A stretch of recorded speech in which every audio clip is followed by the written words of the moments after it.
आहे। अकोला पोलिसांची मोठी कारवाई सांगलीत चर्चेत आली आहे। पोलिसांच्या स्थानिक गुन्हे शाखेने घरफोडी करणाऱ्या सांगलीतील लोकेश सुतार टोळीच्या मुसक्या आवळल्या आहे। या टोळीतील एकाला अटक करण्यात पोलिसांना यश आलेलं आहे।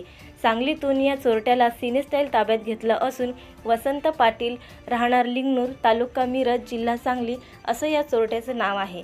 या टोळीचे नेतृत्व लोकेश सुतार नामक तरुण असल्याचे समोर आले असून तो पोलिसांना चकमा देत फरार झाला आहे। स्थानिक गुन्हे शाखेचे प्रमुख शंकर शेळके यांच्या नेतृत्वात एक पथक नेमण्यात आले। तपासादरम्यान सांगलीतील अट्टल घरघोड्याने घरफोडी केली असल्याची माहिती मिळाली। पोलीस उपनिरीक्षक गोपाल जाधव आणि त्यांचे पथक सांगली जिल्ह्यात रवाना झाले। ही कारवाई पोलीस अधीक्षक संदीप घोगे, अप्पर पोलीस अधीक्षक अभय डोंगरे, पोलीस निरीक्षक शंकर शेळके यांच्या मार्गदर्शनाखाली पोलीस उपनिरीक्षक गोपाल जाधव, पोलीस अंमलदार वशीमुद्दीन शेख, रवींद्र खंडारे, अब्दुल मजीद, महेंद्र मलिये, एजाज अहमद यांनी केली। नवीन अपडेट मिळविण्यासाठी चॅनलला लाईक आणि सबस्क्राईब नक्कीच करा।